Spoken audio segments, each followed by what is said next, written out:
Good morning. This being a perceptive audience, you will have noticed that I am not Gary Gray. Yeah. Oh, God.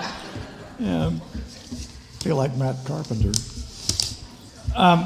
My name is Bob Boyd, and I'm happy to be your liturgist this morning in support of our newly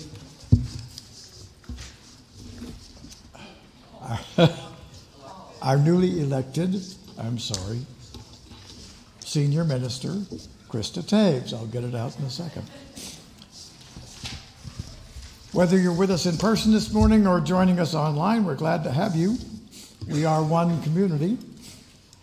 Eliot Chapel is an intentionally diverse religious community of spiritual seekers, which strives to achieve the goal of beloved community.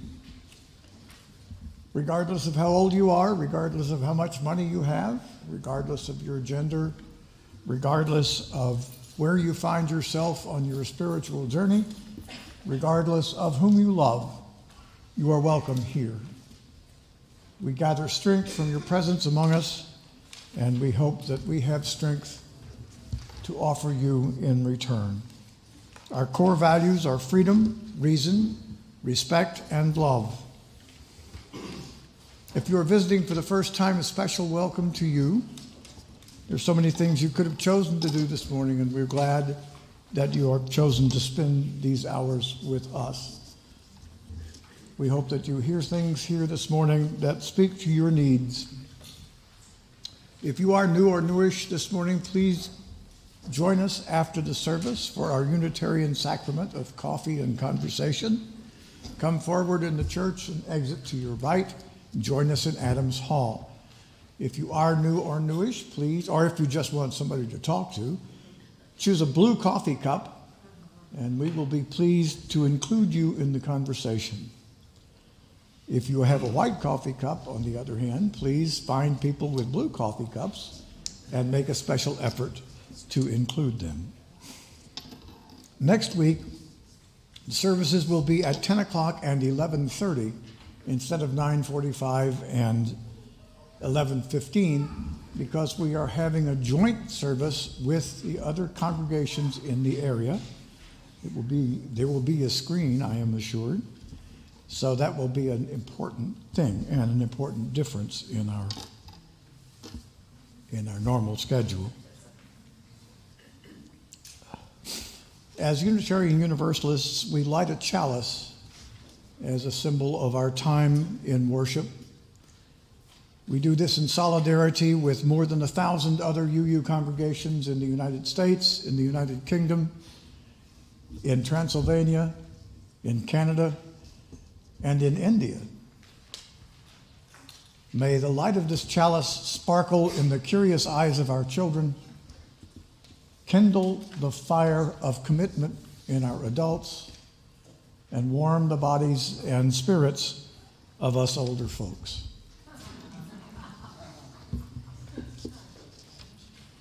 Now we have our opening hymn. Please rise in body or spirit and join me in our opening hymn number 40.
Good morning. I'm Susan Bell, and I've been leading your pledge drive for the last about 4 weeks, and we're about ready to wrap it up. This week, we will start making calls. So to avoid one of those calls, feel free to pick up one of these pledge forms and drop it in the box outside of the front office, between the front office and the library. You'll find these cards, and you'll find a box to put them in. We have a few calls to make, but right now we're at 71% of our participants have pledged, of our pledging units have pledged. And as far as dollar amount, we're talking about $545,000, which is great, but we still have a ways to go. So if you would like to increase your pledge, feel free to fill out another card. But at this time, we'll have our last stewardship moment, led by one of our newer members in RE family, RE mom, Julia Berger.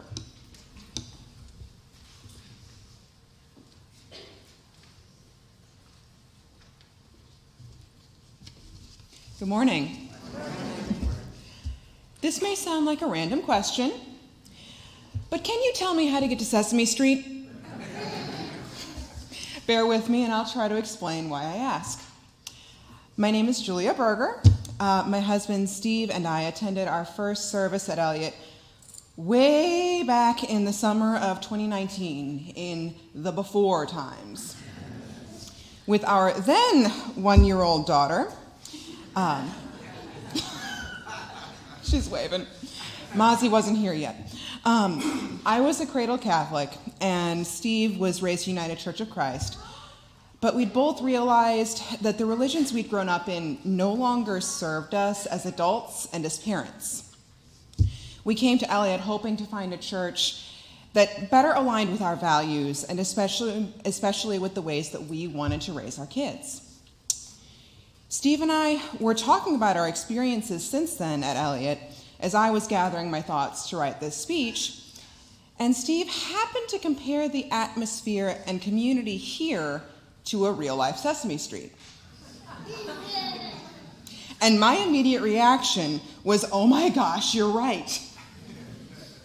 Time and time again, I've seen how we try our best at Eliot to include and welcome everyone, how we try our best to support each other, how Eliot has become a safe space for me, and most importantly, Steve and I, how Eliot provides a place where our kids feel welcome and included and respected as people.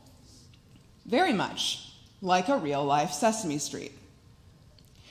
So much like the PBS pledge drives that I grew up watching, allow me to make my own pledge drive sales pitch to you. If you haven't already done so, please consider submitting your pledge for the upcoming church year. Any amount that you're able to give helps support the same values of acceptance, welcome, and respect that are found both on Sesame Street and here at Eliot. So I guess I've answered my own question. How do I get to Sesame Street? Just head for Eliot Chapel. Thank you.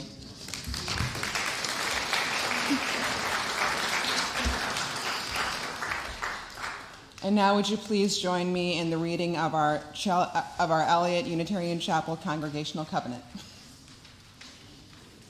As a free congregation, we promise to one another our mutual trust and support. To create beloved community, we promise to be kinder to each other than we have to be, to listen fully to each other with an open mind and heart, to speak responsibly and respectfully, to find ways to improve our church for all members and parents.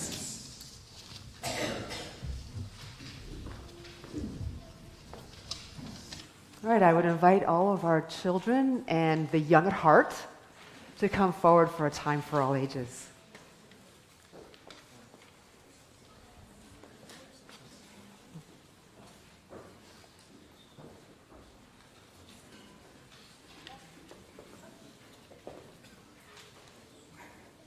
Hello. Hi, Ashlyn. Hi, welcome.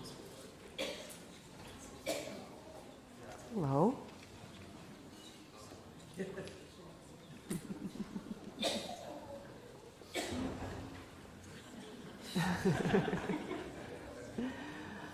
Hi, good morning.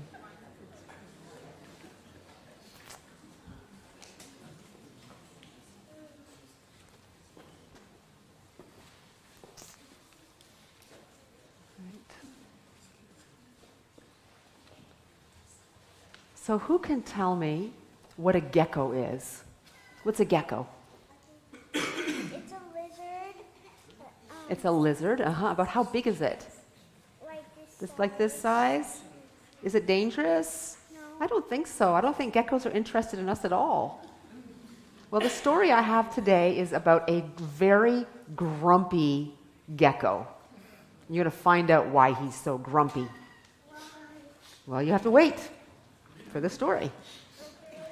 So, in a shady glade, the chief of the jungle slept until gecko, gecko, gecko.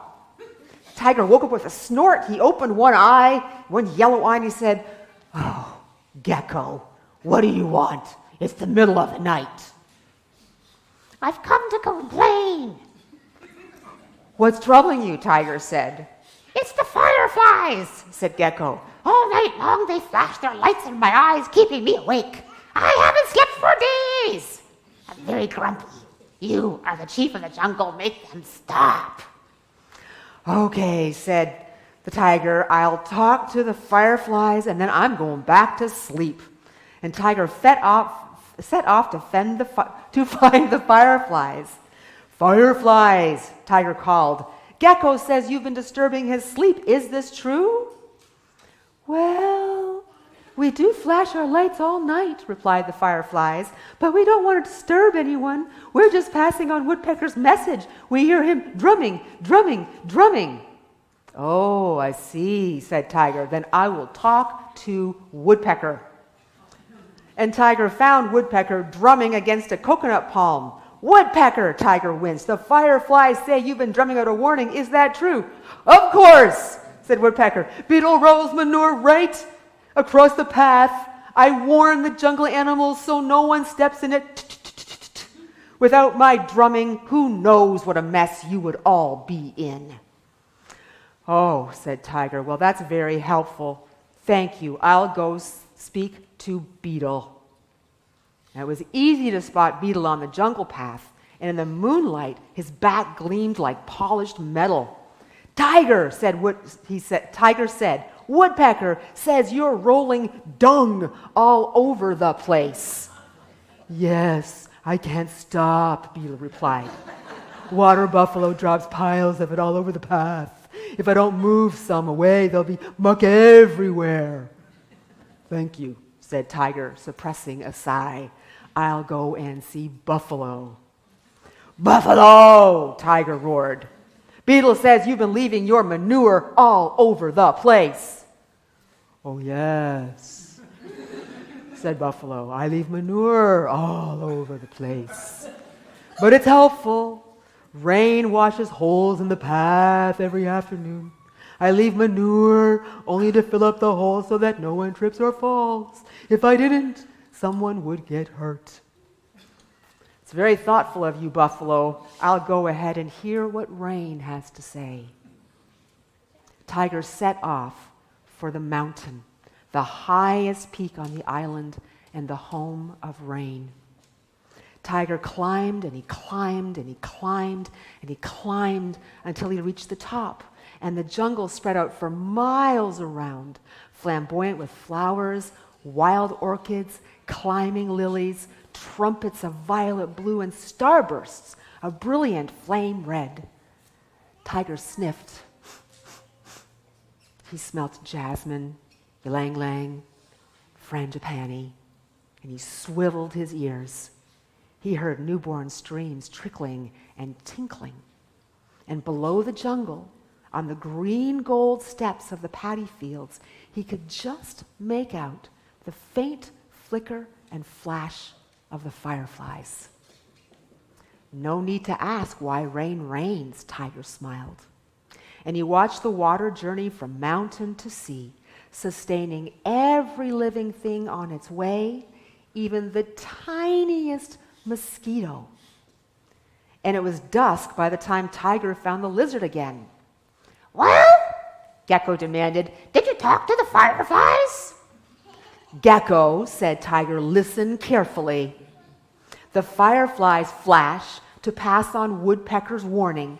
Woodpecker warns everyone not to sleep in Beetle's dung. Beetle clears up the excess dung left by Buffalo. Buffalo leaves the manure on the path to fill the holes made by the rain, and Rain makes holes in the path as she creates streams and lakes and puddles where mosquitoes live. Gecko, what do you eat? Mosquitoes. Said Gecko. So, said Tiger. So, Repeated Gecko slowly. if rain stopped raining, and Buffalo could stop filling holes, and Beetle would stop rolling dung, and Woodpecker would stop drumming, and the fireflies could stop flashing, I would have nothing to eat. Exactly, said Tiger. Gecko, everything in this world is connected. Go and live in peace with the fireflies. So Gecko stuck himself upside down under the branch of a tree. He closed his eyes and he went to sleep as the fireflies flickered and flashed. And that is the end of the story. Now he's not, because he's sleeping and filled with mosquitoes. So let's send you off to your classes.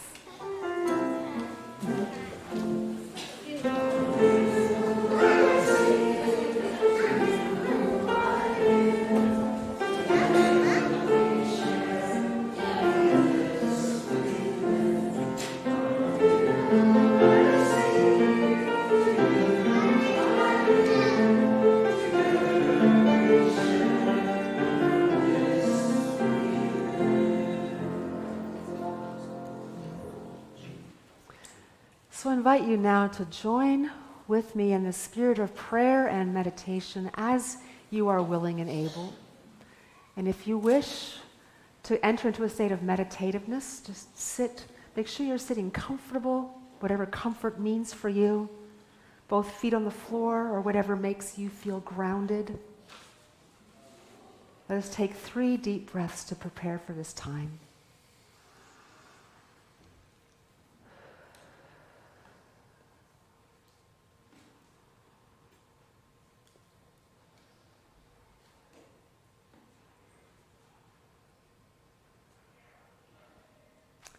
Spirit of life, ground of our being, rooted of unified mystery, growing into myriad branches of expression, bring us together now.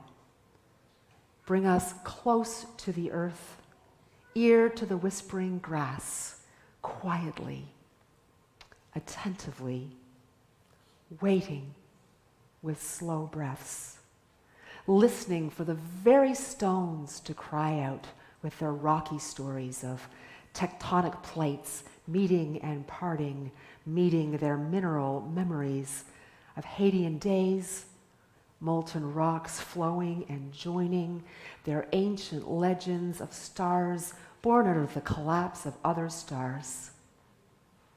Help us to remember. Help us to piece together our oneness with matter, our oneness that matters. With one more deep breath, may we rise, star stuff walking and rolling across the surface of an impossible blue-green planet. May we join together to heal what is divided. May we find wholeness within, without, among, between. Eternal source, seed of the universe, help us to grow peace. So be it. Blessed be. Amen. That prayer was written by Lynn Cox. And I invite you now to remain seated for our meditative hymn, number 83, Winds Be Still.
prepared plate this morning is with Earth Dance Farms.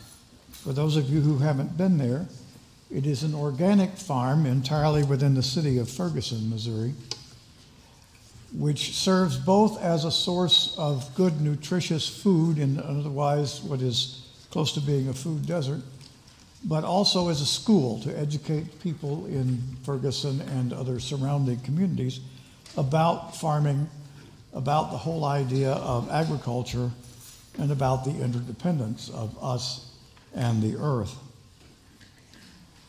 The offering will now be gratefully received.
Join me, please, in the unison words of dedication. You'll find them in the orders.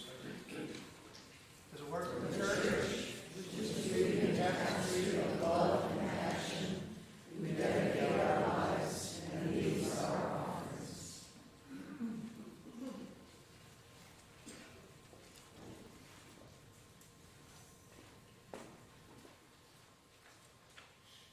This morning's reading is a poem by Clint Smith called For the Hardest Days. Some evenings, when the world feels like it has poured out all its despair onto me, when I am awash with burdens that rest atop my body like a burlap of jostling shadows, I find a place to watch the sunset. I dig my feet into a soil that has rebirthed itself 1,000,000 times over. I listen to the sound of leaves as they decide whether or not it is time to descend from their branches. It is hard to describe the comfort one feels in sitting with something you trust will always be there, something you can count on to remain familiar when all else seems awry. How remarkable it is to know that so many have watched the same sun set before you. How the wind carries pollen and drops it somewhere it has never been. How the leaves have always become the soil and then become the leaves again. How maybe we are not so different from the leaves. How maybe we are also always being reborn to be something more than we once were. How maybe that's what waking up each morning is. a reminder that we are born of the same atoms as every plant and bird and mountain and ocean around us. There ends the reading.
Today's message is about the sun, forests, wind, fire, Bambi, Smokey the Bear, and Bergfried, the 586-acre property that Eliot Chapel owns just west of Hermann, Missouri. To be more specific, this message is about the totality of the interdependence of all things, how that interdependence is woven into every aspect of Unitarian Universalist theology and practice, and how honoring and respecting our interdependence with all things is, for us, what it means to be saved. So having put that out there, I want to start with a story. It was July 2021, and I was driving west on Clayton Road during rush hour and getting close to Clarkson. It was super hot and sultry, like, when you walk out of the grocery store and you feel like you've plunged into a blow dryer. That kind of hot, sultry summer day. And the air was thick and hazy, and up ahead hung the sun. And it had the strangest red hue I had ever seen, like a glowing red ball lined with orange. And yes, I know we're not supposed to look at the sun like ever, especially tomorrow during the eclipse, but sometimes your eye just darts there, right? And this red burning sun was captivating, majestic, and extremely disturbing all at the same time. Maybe you'll remember what was happening in the summer of 2021. There were countless out-of-control wildfires in the West, burning millions of acres of woodland, and all that wildfire smoke was being sent across the country by the prevailing winds, and it arrived in St. Louis. And the reason the sun turned red like that is because smoke becomes a filter on the sun. So shorter wavelengths of color, like yellow, are filtered out. And longer wavelength colors, like red and orange, are able to get through. And that's why the sun was a smoldering red. Now we know wildfires are nothing new. They're happening, and they've always happened, but they're happening more now. And they're stronger now. And things like a blood red sun and masks are becoming the norm for many communities in vulnerable areas during warm weather. Something is definitely going wrong, and I think we all know what that is. It's climate change. Climate change is going wrong. And as the earth warms, some places are getting wetter and some places are getting drier, and there's more extreme weather. We're getting more tornadoes, we're getting more hurricanes, we're getting more thunderstorms, we're getting more extreme wind, we're getting even more deep freezes because the cold air from the Arctic is being pushed down. It's warmer in the Arctic, and then we're getting those blasts. It's climate change. And in 2021, the West was bone dry, and there were thunderstorms and heavy winds. And that's one of the reasons that there were all these out-of-control wildfires happening in the West. But there's also another reason that we were being inundated with wildfires, and this is where Bambi and Smokey the Bear come in. How many of us as children watched Disney's classic Bambi in horror when the campfire got out of control and displaced Bambi's entire herd to the other side of the river? How many of us watched that movie and went home and had nightmares about wildfires? And then there's Smokey the Bear. What did he always say? Remember, only you can prevent forest fires. Right? How that was drilled into us. So we have been hardwired to see forest fires as very, very, very bad. And rarely in the last century has a wildfire been allowed to run its course. But the truth is that forests need fire every few decades to clear out the dead stuff and make room for new growth. Some trees even need fire for their seeds to be released and for them to germinate. So fire is part of the cycle of life, and we've been stopping them all. So when fire doesn't happen, the debris keeps building. And a lightning strike or a faulty electrical line combined with strong wind, that's what's creating these out-of-control, dangerous fires. So the super fires we're seeing now are a direct result of climate change and more than a century of snuffing out every fire. And that's what was happening in 2021. When thick haze from hundreds of wildfires in the West rolled over St. Louis, and those of us stuck in that rush hour gazed at the blood-red sun from inside our air-conditioned cars, which were spewing CO2, the primary culprit of climate change. And for me, it was a sobering, as well as a breathtaking and uncomfortable spiritual moment that brought me closer to the universe with its staggering immensity. Even blood red, there is something about the sun shining down on us that is so steadying. I mean, why are many of us heading south tomorrow for the eclipse with our eclipse glasses, right? It's because the sun is drawing us. The sun is why we are here. To use the words of our reading, when I am awash with burdens that rest atop my body like a burlap of jostling shadows, I find a place to watch the sunset. It's hard to describe the comfort one feels in sitting with something you trust will always be there, something you can count on to remain familiar when all else seems awry. How remarkable it is to know that so many have watched the same sun set before you.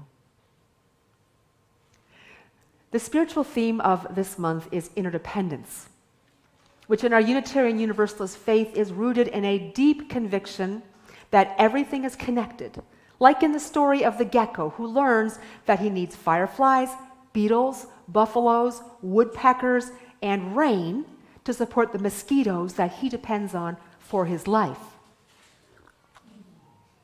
While our conviction of interdependence is rooted in the ecological reality of this world, because as Unitarian Universalists, we have always believed that science is compatible with our faith and that we adjust to things that we learn about the natural world and make our theology wrap around it. So our interdependence is rooted in that ecological reality, which we see as sacred. But it's also rooted in our spirituality. We are part of the earth, ecologically and spiritually, not separate from it. And respecting this is one way that we become more fully whole. For us, interdependence is scientific and it is spiritual. It is felt, it is lived, it is loved, and it is of the highest value. The concept of this radical interdependence became a formal part of Unitarian Universalist theology in the last 50 years. If you look at our current principles and sources that we adopted in 1985, and if you're new, they're in the front of your hymnal and all over the web. Our seventh principle invites us to affirm and promote the interdependent web of all existence of which we are a part. And although it started out as the seventh principle, in fact, it's become the principle that weaves all the rest together. And what's different between the first six principles and the seventh is that the first six principles are aspirations for us to live into. The seventh is a reality for us to bury ourselves within. It is. We don't make it happen. It is. And we either bring ourselves into harmony with it or we resist it and remain unhappy and, for us, unsaved. And that's why I say that our theology, which has become an eco-spirituality, is how we save ourselves. We're not saving ourselves for the afterlife. We're saving ourselves for now and for this earth and for everything we love. Now, did you know that the seventh principle was not in the original version that our delegates gathered to approve at General Assembly 1985? It wasn't there. In fact, the vote was almost ready to be taken when there was one last-minute amendment. And it was added by those who believed that we needed to add something that was beyond human in our centering statement, because the first six were all about our human relationships. And so the seventh principle was added, and it's the first time that the language of interdependence appeared in any official capacity about who we are as a people of faith. And you have to think about the context of that time to remember why it was becoming important. The raw memory of the Vietnam War, with its use of chemical warfare. The Cold War, with the potential of total nuclear obliteration. Hazardous waste, acid rain, pesticides, the thinning ozone layer were changing how many of us thought about our place on Earth. And in the last 40 years, interdependence became central, if not primary, to the point that our theology evolved into an eco-theology. And you would be hard-pressed to listen to a Unitarian Universalist sermon that didn't somehow engage the conviction that we're all connected and that the connection asks something from us. Now this year, we're actually voting on a new version of our principles and sources, now called our values and covenants. And you can find that also all over the web and in Adams Hall. There's copies of it there.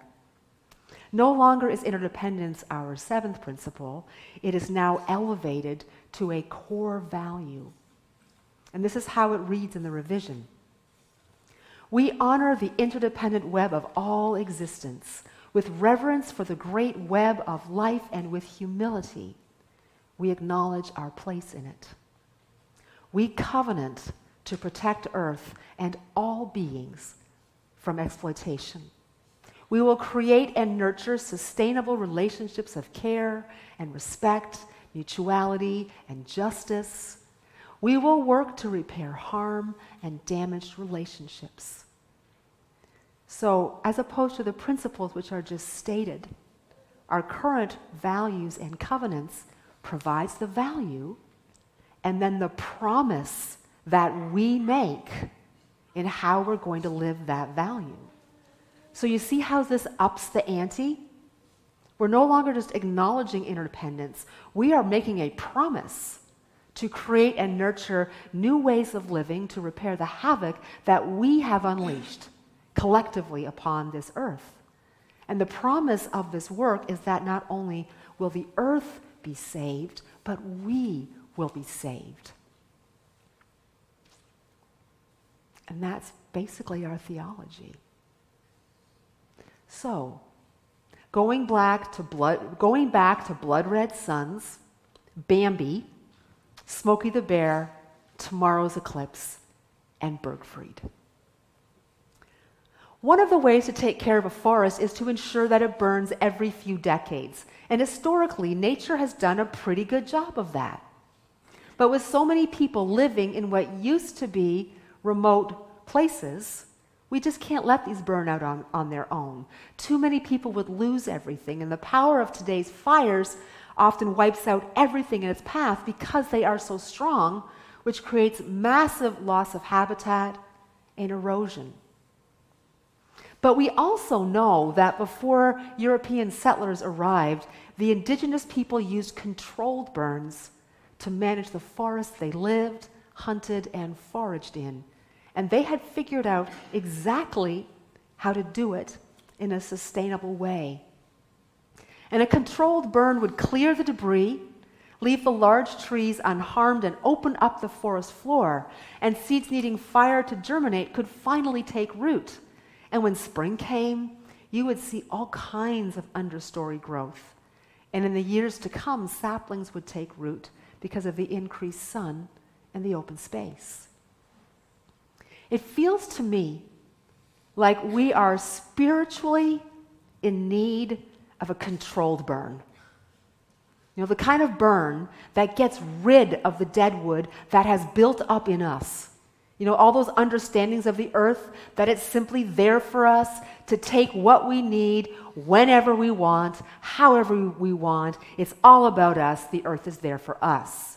I wish we could somehow burn that understanding away and free the forest floor of all the things in our spirits, in our economies, in our politics, in our culture, and our daily living that teach us that we're separate from the earth, superior, independent from it. Because really the sense of independence and separation is an illusion that needs simply to burn away. And that's what brings us finally to Bergfried, the 660-acre property west of Hermann, Missouri, that we were given as a gift in 1965, like just about a few years after this church was formally founded and had moved into this building. Now, most of Bergfried is woodland. 84 acres was sold in 2017 to cover the cost of managing the land for the next 20 years. So now it's 586 acres. Still a really sizable property. And there's a long history around Bergfried, some of it difficult, but that's for another time. The experience of Bergfried has had a profound impact on the identity of this congregation. It started out primarily as a place to have congregational events. There were women's retreats, men's retreats, youth retreats, campouts, field trips, all kinds of groups spending time there. And other groups have used it too, including most recently the St. Louis Metro Trans Umbrella Group, because it is the only place in Missouri that trans and non-binary people can go camping and be safe, being fully who they are. That's what we provide. So we're also living out our commitment to LGBTQIA+ rights through Bergfried. And we've made a lot of money from its natural resources. Gravel was sold to build a nearby bridge. Selective logging brought in over $300,000. And in the 59 years that it's been entrusted to us, the management of the land has shifted in our minds and in our practices as we've grown in the understanding of what it means to steward the land, as Unitarian Universalism's growing commitment to reverencing the interdependent web evolved into an eco-theology. And all of this has come to bear on Bergfried and this congregation's relationship to it. Now, from what I have learned so far, and my learning is relatively new, and if I get something wrong, I'm sure many of you will approach me in coffee hour to tell me exactly what I need to know, and I'm ready for that. But from what I've read, there have been at least 4 controlled burns at Bergfried since 2004 as a result of 2 10-year management plans and grants from the USDA and the Missouri Department of Conservation. And the last burn was during the pandemic, when 130 acres of woodland was prepared for a controlled burn. Fire breaks were painstakingly put in place, and then when the conditions were just right, the moisture was just right, the temperature was just right, the wind was just right, the burns began. Can you imagine? Just imagine 130 acres, chunk by chunk, being burned. Imagine the smoke in the air. Imagine the sound of fire crackling through dried grasses and understory dead brush. Imagine the people running around the perimeters, stoking the fire, pushing it in different directions, making sure it doesn't spread through the break wall. A coordinated effort of people, all with the same intention in mind, which is to renew this land. I imagine it was quite an experience, and I think there may be pictures at the Bergfried table if you want to go see those pictures. It's pretty amazing. Now, many of you who have done work at Bergfried, and anyone can, and we've all done our part, many of us, many of you have spoken of your work at Bergfried as a religious or spiritual experience. The hard work, the sense of community, the full-on experience of being part of the land and serving the land. And a few weeks ago, the staff and I were treated to a field trip to Bergfried, and we walked the property. And people on the Bergfried team taught us the history of its management. And we walked and saw what has been happening as a result of the management and the work that still remains to be done. And I can tell you, it is a serene place.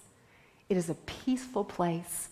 And for me, being a naturalist and loving to be out in the natural world, seeing the results of all that land management, better than going to Star Wars for me, or Bambi for that matter. Bergfried is a place of renewal. And for those who have dedicated their hearts and bodies to it, as well as for the woodlands itself, it's a way of feeling alive, being connected to the soil and the sky and the trees and the grasses and the wildfire and the sun and the moon above, always there in their constant presence. So I wonder, how many of you here today have gone to Bergfried for the work of supporting its ecological health? And if you have, please stand. If you wish, I would invite you to stand so we can see who all has been part of doing this work. Thank you. Thank you for doing this work. So this week I have 2 things for you to do. You know, I always give you homework, right? Usually I give you 1 thing to do, but I'm giving you 2 things to do this week. Tomorrow, as you're preparing for the eclipse, some of you are going to drive south to watch the eclipse, or you're going to drive around the city looking for a clear space, or you're going to go into your backyards. I want you to look at the woods around you. How many of the woods around us are chock full of debris, waiting for a burn or of some way to clear them? And where are the places that you see where the debris has been removed and you can see clearly through the trees and up to the sky? Look for these places. Take note, say a little prayer, and feel gratitude. And during the week, I invite us all to reflect on where in our lives we could use a few controlled burns. What needs to be cleared away so that you can bring yourself into a heightened awareness of your deep connection with the earth? the kind of connection that changes how you feel about yourself and your place in the larger picture of things, the kind of connection that changes how you live. And then I invite you to do something about it. Just one thing. To use the wording in the revised values and sources that we're going to vote on. We will create and sustain relationships of care and respect, mutuality and justice. This is my prayer for myself. This is my prayer for you and for your loved ones. May we be saved by these relationships. Blessed be. I invite you to rise in body or spirit for our closing hymn, Blue Boat Home.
There is a transmission that comes through all those willing to be in true intimacy with life in all its agony and ecstasy.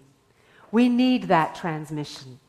We need pathways laid by those willing to feel it all so that we can follow, feed, and find a new way. I invite you to join with me in reading the closing words for our chalice extinguishing. Would you extinguish our chalice, please? We extinguish this chalice, but not the light of truth, the warmth of community, or the fire of commitment. These we carry in our hearts until we are together again. Please be seated for one final musical gift.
Thank you for blessing us with your presence this morning. Remember, next Sunday, the service starts at 10 for the first service and 11:30 for the second, because we're joining in a multicast worship service with all the UU churches in the area. So, but if you get here early, have some coffee. And that's what we're going to do right now. Go in peace. Thank you.